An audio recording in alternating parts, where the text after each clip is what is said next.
There comes a moment after the rush of spiritual awakening when everything that once felt vibrant suddenly turns quiet, dull and meaningless. You're not lazy, and you're not broken. What you're feeling is not failure, it's transformation. In this lecture, grounded in the deep psychological insights of Carl Jung, we will explore the shadowed valleys that often follow the mountaintop moments of spiritual clarity. Jung taught that awakening is not the end, but the beginning of a profound inner confrontation. The loss of motivation you feel is the psyche's signal that your old goals based on ego, fear, or external validation no longer serve you. What emerges in their place is not apathy, but the call to align with your true self. This lecture invites you to stop judging your stillness, and instead learn what the soul is whispering in the silence. When individuals experience a spiritual awakening, the transformation often brings a deep sense of clarity, connection, and transcendence that radically alters their perception of life. It feels like the veil has been lifted and the soul has finally glimpsed the divine essence beneath the surface of everyday existence. During this phase, motivation may soar temporarily because one feels inspired, energized, and deeply connected to something greater. However, what many are not prepared for is the abrupt and often disorienting shift that comes after this peak. Experience a loss of motivation so profound it can feel like slipping into a void. This isn't depression in the conventional sense. Rather, it's the psyche's response to the collapse of the ego-driven framework that previously defined one's identity and purpose. From a Jungian perspective, this phenomenon is not a setback but a necessary psychological dismantling that makes room for true inner growth. Carl Jung described the process of individuation as the journey toward becoming one's true self, a journey that inevitably involves the breakdown of the false self or ego. The ego, before awakening, is often constructed around societal roles, achievements, ambitions, and external validation. These structures give people a sense of direction and motivation, but they are usually rooted in unconscious identification with the persona, the mask one wears to navigate society. When spiritual awakening occurs, this mask begins to dissolve. Suddenly, the motivations that once seemed so urgent, climbing the career ladder, seeking approval, chasing material success, start to lose their grip. They no longer carry the emotional weight or sense of importance they once held. This shift creates an existential vacuum where the old motivations have died, but new soul-aligned motivations have not yet taken form. In the absence of ego-based goals, a person can feel adrift. The world no longer makes sense in the same way it once did. The inner fire that used to push them forward, often fueled by fear, competition, or desire for control, has been extinguished. This stage is profoundly uncomfortable because it challenges the belief that motivation should be constant and externally productive. Instead, the psyche is inviting a descent, a necessary withdrawal from surface-level pursuits, to explore the deeper layers of the unconscious. This withdrawal is not laziness. It is the beginning of integration. As Jung often emphasized, one does not become enlightened by imagining figures of light, but by making the darkness conscious. The loss of motivation is a signal that the unconscious is activating a new path, one not yet visible but deeply essential. Many people at this stage begin to question everything: their career, relationships, goals, and even their sanity. They may feel disconnected from peers, misunderstood by family, and confused about what they're supposed to do next. In a culture obsessed with hustle and productivity, this internal stillness is often pathologized, but from a good lens, this disorientation is evidence that the soul is doing necessary inner work. The conscious mind may not yet be aware of it, but the self, the deeper, wiser organizing center of the psychos, orchestrating a profound transformation. Collapse of old motivation is part of the death-rebirth cycle that defines true spiritual and psychological evolution. Just as a seed must disintegrate before it can grow into a tree, the ego must dissolve before the self can emerge. During this phase, dreams may become more vivid or symbolic. Emotional triggers from the past may resurface, demanding attention and healing. Archetypes such as the wounded healer, the hermit, or the seeker may begin to influence thoughts and behaviors, guiding the individual toward a more authentic path. This is a time when solitude becomes sacred, not because one is isolating, but because the noise of the world becomes unbearable in comparison to the call from within. The collapse of motivation creates a sacred pause, a silence in which the psyche can begin to reorganize itself around something deeper. It is here that one may begin to notice intuitive nudges, synchronistic events, and subtle inner guidance that were previously drowned out by egoic noise. Another critical element of this phase is the stripping away of identity. Without the ego's old motivations, one often feels like they don't know who they are anymore. This identity crisis is not a psychological defect, it's a necessary unmasking. The roles you used to play no longer fit, and the archetypes you're beginning to embody haven't fully formed. Jung referred to this in terms of alchemical transformation, the nigredo phase, or the blackening. It is a period of dissolution where all previous forms are broken down.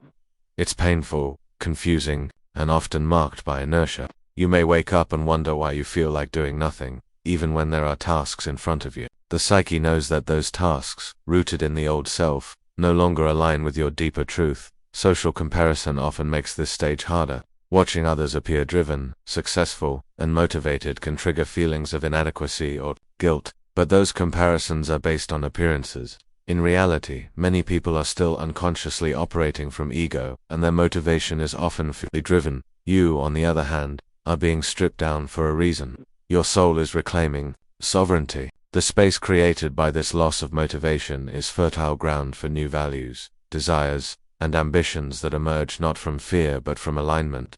But they cannot be forced. They must emerge organically through introspection, healing, and surrender. This is also a time when support systems may shift. Friends and colleagues who resonated with the old version of you may no longer feel aligned. Conversations may feel empty, and gatherings may seem performative. This social withdrawal is often mistaken for depression, but it's actually a recalibration. The psyche is no longer interested in shallow connection. It's yearning for truth, depth, and meaning. These changes are disorienting, but they are crucial to the individuation process. Jung believed that the self will dismantle whatever is not authentic in order to bring the individual into wholeness. That dismantling includes the motivations that propped up the false self. The spiritual ego can also be a trap during this phase. After awakening, one may adopt a new identity based on being awakened, conscious, or spiritual. This too is an ego construct, albeit a more subtle one. If your motivation becomes about proving how enlightened you are, the cycle of external validation continues under a new mask. The loss of motivation during this phase is the psyche's way of rejecting even that spiritual ego, saying, "Stop performing even for yourself." This depth of honesty is radical and terrifying, but it's where the real integration begins. Without motivation, you're forced to simply be, and in that being, the self can finally speak. Time also changes during this process. The linear, goal-oriented perception of time begins to dissolve. You may no longer feel urgency to achieve, to chase, or to impress. This temporal disorientation is not dysfunction, it's a shift into kairos or soul time. The soul doesn't operate on deadlines. It unfolds in cycles, synchronicities, and sacred pauses. Your loss of motivation is the psyche's way of telling you to slow down, tune in, and wait for the deeper current to reveal itself. This can be excruciating in a culture that demands productivity, but it's precisely this discomfort that prepares you for a more authentic life. Art, journaling, silence, nature, and dreams become vital tools during this phase.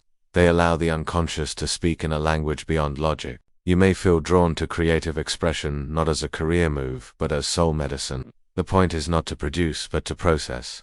Through this expression, fragments of your true self begin to emerge. You may begin to feel subtle desires that are not based in fear or obligation, but in resonance. This is the beginning of new motivation, not one rooted in ego or performance, but in authenticity and service to something greater than yourself. Grief is also an undercurrent of this stage. Grieving the old self, the old goals, the old identity is not only normal, it is essential. Most people do not realize how deeply they identified with their ambitions until those ambitions are gone. Letting go of them feels like letting go of life itself. But what is dying is not life, it's the illusion that you needed to be anything other than who you truly are. In that death, a new sense of being is born. One that is quieter, slower, more intuitive, and infinitely more meaningful. But it takes time, and it requires that you trust the void, even when it offers no reassurance. You may find that people around you don't understand what you're going through. That's because the inner transformation you're experiencing cannot be measured, monetized, or mapped. It is invisible, slow, and profoundly sacred. In Jungian psychology, this is where you begin the descent into the unconscious, not to escape, but to retrieve parts of yourself that were lost to conditioning, trauma, and repression. This descent is not a detour, it is the path, and the Loss of motivation is the soul's way of ensuring you don't distract yourself with surface-level pursuits while the deeper work is being done. Eventually, new motivation begins to surface not from the mind, but from the heart. You may feel drawn to help others, to create, to serve, to teach not because you have to, but because you are it. This motivation is quiet, consistent, and unshakable. It doesn't depend on applause or reward.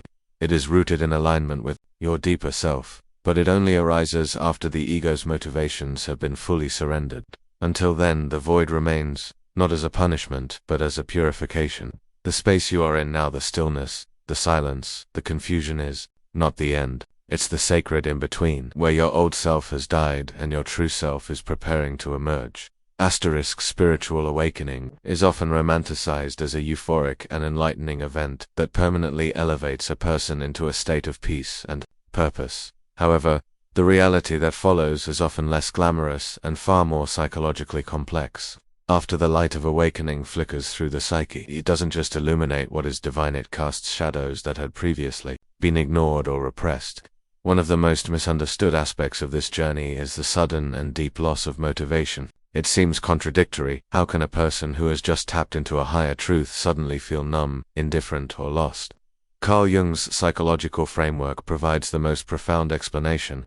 The spiritual awakening often acts as a catalyst for the surfacing of the shadow, the unconscious part of the psyche that holds everything the ego has denied, rejected, or disowned. When this shadow begins to emerge, it creates a psychological fog that can overpower even the strongest desire to act, move, or engage with the external world.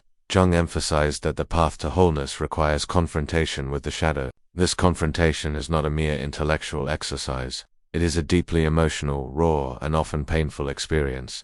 When people awaken spiritually, they initially feel as though they've found the truth, but that truth often reveals how much of their previous life was lived in denial of pain, trauma, illusions, and unresolved wounds. The joy of awakening quickly transitions into an inner reckoning. The psyche begins to surface everything that was once pushed into the unconscious in order to protect the ego. Old memories, suppressed emotions, toxic thought patterns, and existential doubts begin to rise without warning. This creates emotional fatigue, confusion, and a strong inner resistance to taking any action. Because every movement feels like it brings more of the unconscious to light, the emotional exhaustion that follows. Spiritual awakening is not due to laziness, but the result of intense psychic activity. While the conscious mind may feel stagnant, the unconscious is in overdrive. It's sorting, surfacing, deconstructing, and realigning layers of internal programming that were once buried.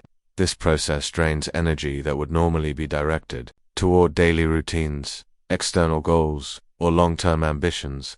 The person undergoing this transformation may feel as though they've lost the capacity to care about things they once found important. Work, social engagements, ambition begin to feel hollow or meaningless. This is not a sign of failure, but a symptom of psychic reorientation. The ego, which once directed all motivational energy, is no longer in control, and the self, which operates through deeper, slower processes, is not interested in egoic pursuits. This in-between space is often marked by intense emotional swings. One moment, there may be clarity and insight. The next, deep sadness or anxiety. The shadow doesn't emerge all at once, it reveals itself in layers. Each layer brings new revelations that challenge one's identity. Perhaps the person realizes they were seeking validation through success, or that their kindness was rooted in people-pleasing.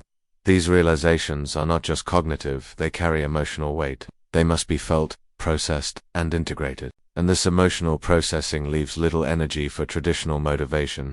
It's like trying to run a race while simultaneously undergoing surgery. The body and mind prioritize inner healing, which makes external performance feel impossible or irrelevant. Another element that contributes to the loss of motivation is the collapse of the idealized spiritual self.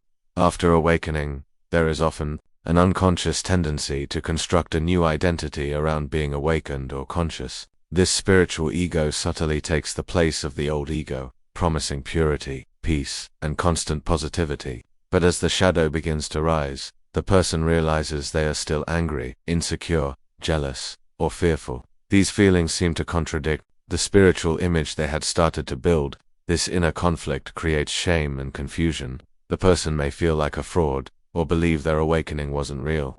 They may question their path entirely. The more they try to repress these shadow elements to maintain their spiritual identity, the more drained they feel. Authenticity demands integration, not suppression. And until the shadow is accepted, motivation remains blocked by the effort required to keep up a false front. During this phase, the individual may begin to confront long-standing patterns they didn't know they had. For example, they might realize that their drive to succeed was rooted in childhood wounds, perhaps a need to earn love, prove worth, or escape shame. As these unconscious motives are revealed, the person begins to disengage from the behaviors that were once fueled by them. Work no longer provides the same satisfaction. Relationships that were once comfortable now feel draining or superficial. Daily life begins to feel like a costume party, where everyone is playing a role and no one is speaking truth. This existential fatigue is compounded by a lack of new direction. The old path has been burned, but the new one hasn't yet emerged. The result is a deep liminality, psychological state of being between identities, roles, and motivations. This liminal phase is rich with archetypal energy. The archetype of the hermit often becomes prominent here. The hermit withdraws not out of depression, but to seek truth beyond illusion. In Jungian terms, this withdrawal is essential for inner work. The person is not running from life, but descending into the unconscious, the dreams, the pain, the mystery. But from the outside it looks like they've checked out. Friends may worry, employers may complain, and even the individual may begin to self-doubt. But this is the sacred descent, the journey into the underworld where one must confront their deepest fears and unmet needs. It is in this confrontation that true healing begins. But the healing process is not linear. Some days bring clarity, others bring confusion, and through it all motivation remains elusive because the inner world demands total attention. *1. Of the challenges during this stage is that the person may try to fix the problem using old strategies. They might read more self-help books, set new goals, or try to force themselves back into productivity, but these efforts often backfire. The unconscious resists anything that smells of performance or control. The psyche demands surrender, not solutions, and that surrender feels like death to the ego. It feels like giving up, even though it is actually a sacred letting go. Letting go of who you thought you were. Letting go of the illusion that you must always be productive to be valuable. Letting go of the belief that motivation is the measure of worth. This surrender clears space for something new, but that something often takes its time to arrive. The nervous system also plays a role in this phase. When old traumas and suppressed emotions rise, they activate the body's stress response. The individual may feel constantly tired, on edge, or emotionally numb. The body, overwhelmed by emotional processing, enters a protective state. This biological shutdown mirrors the psychological one. It's not a failure of willpower, it's the body's way of saying, I need rest to heal. This is why self is critical. Without understanding the body-mind connection, a person may judge themselves harshly for being unmotivated, which only deepens the emotional spiral. Jung understood that healing is not a mental act alone, it requires the cooperation of the body, the unconscious, and time. Relationships are tested during this period. As the individual turns inward, they may become less responsive, less engaged, and less interested in small talk or social norms. Some relationships may fall away naturally, others may become strained. This isolation can feel painful, but it is often necessary. The person undergoing shadow integration needs space, silence, and depth. Shallow relationships feel like sandpaper on raw skin. The soul is seeking mirrors, not masks, and often, those mirrors don't appear until later in the journey. For now, the loneliness must be endured, not as punishment, but as preparation. Another dynamic at play is the dismantling of linear thinking. Prior to awakening, most people follow a mental script: go to school, get a job, build a life. After awakening, that script feels artificial. The person begins to question the very nature of meaning, value, and purpose. This existential questioning creates a sense of paralysis. How can one move forward when they no longer believe in the destination? How can one pursue goals that no longer feel real? This philosophical disillusionment is a hallmark of awakening. It strips away the illusions so that something authentic can grow. But while the illusions fall away quickly, authenticity grows slowly. In the meantime, motivation remains buried beneath existential doubt. Jung warned that the confrontation with the unconscious is not for the faint of heart. It requires courage to face what lies beneath the persona. But the rewards are immeasurable. As the shadow is integrated, the psyche begins to stabilize.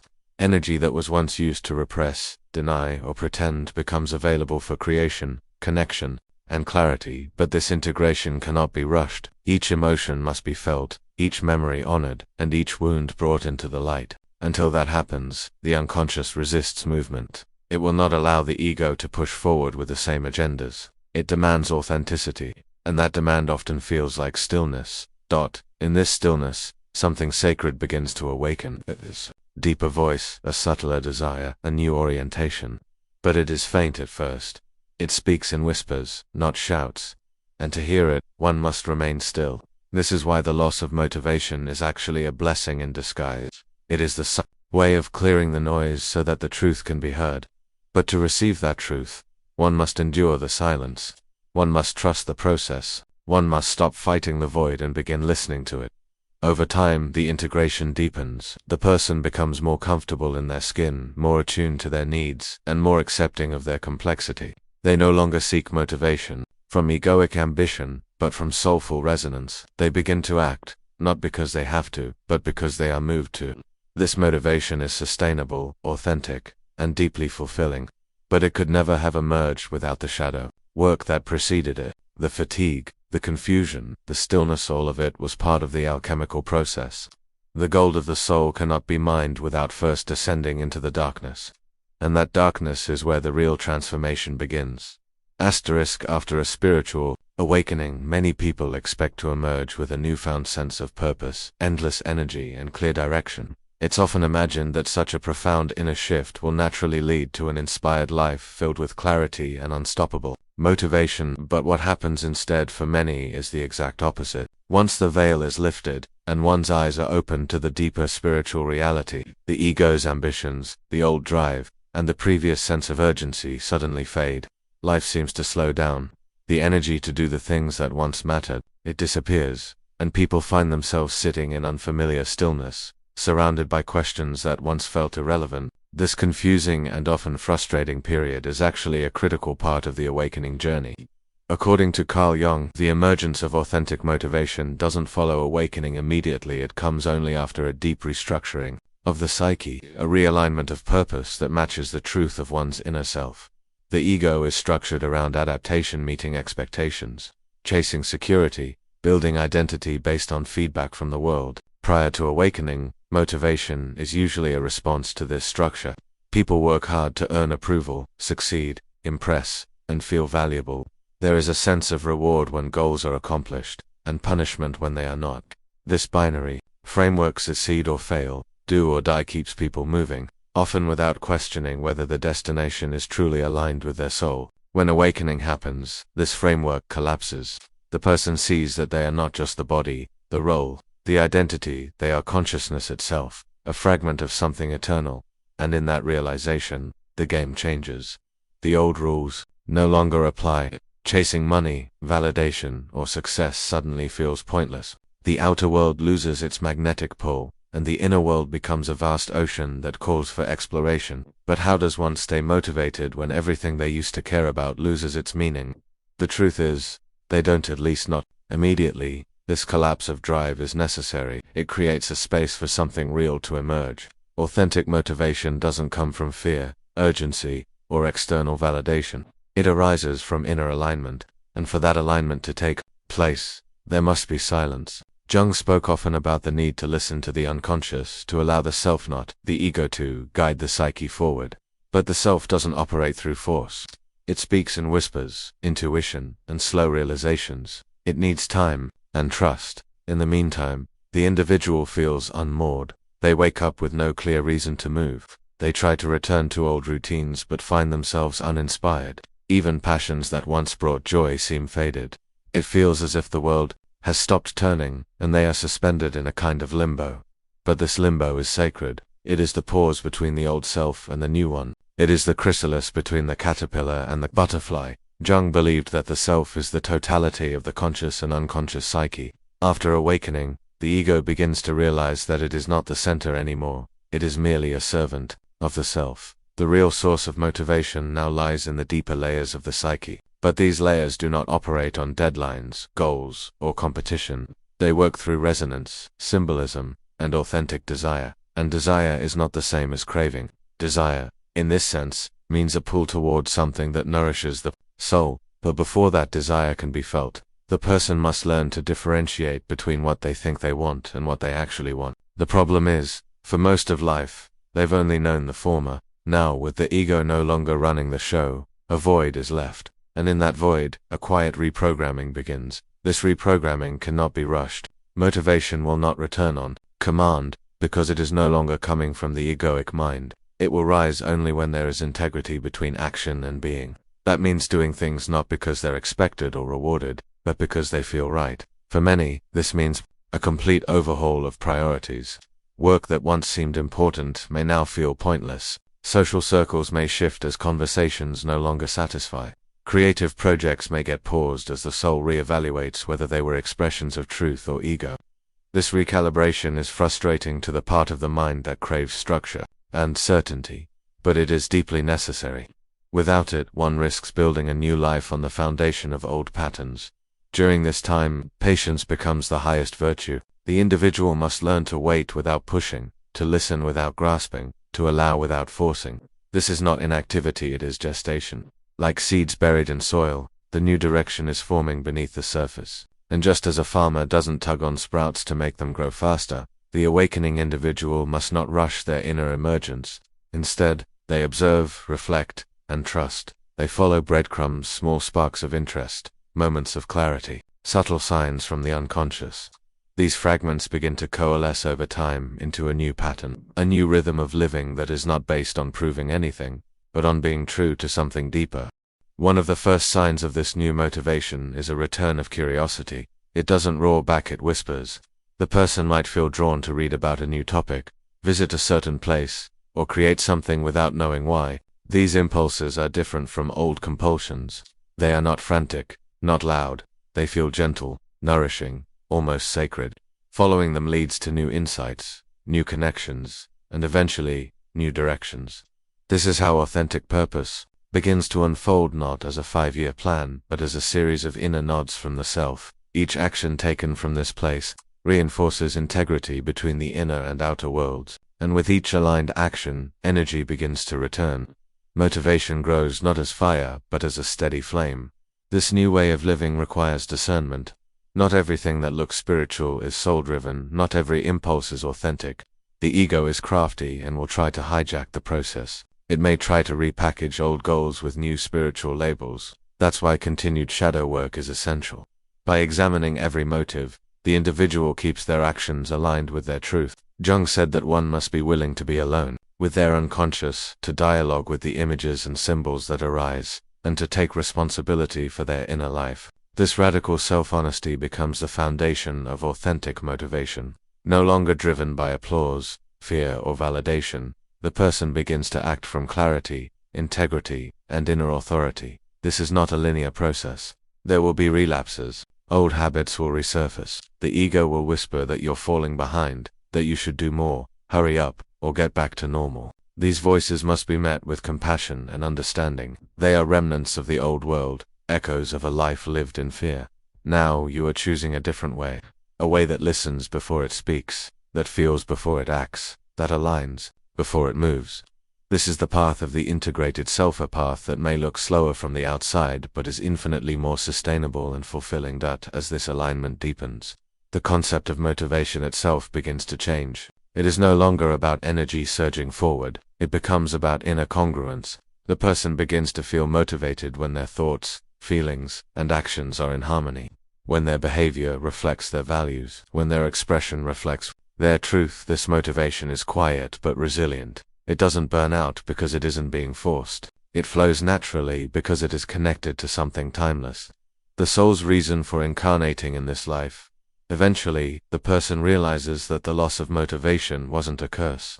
It was a cleansing. It wiped away everything that wasn't real so that something real could take its place. It was the self saying, "Wait, let me show you who you really are." And once that revelation begins to unfold, motivation returns not as a taskmaster, but as a companion. It walks with you, not ahead of you. It emerges from your center, not from your wounds. It whispers, not shouts.